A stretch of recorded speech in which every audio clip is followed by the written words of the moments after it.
Hello everyone, in this video I will show you how to quickly unlock all tracks in Monoposto.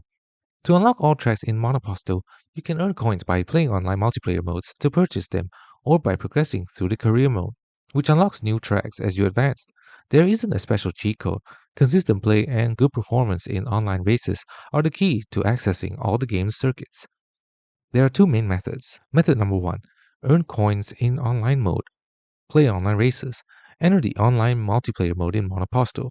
Win races. Focus on winning or performing well in races to earn coins. And finally, purchase tracks. You can use these earned coins to buy new tracks from the in-game shop. And method 2, progress in career mode. Play through career mode. Advance through the career mode, which is described as the top level of the game, and unlock tracks. New tracks become available for use in other modes as you progress through career mode and its championships. Important considerations to consider is paid version. Some tracks and features may only be available in the paid version of Monoposto.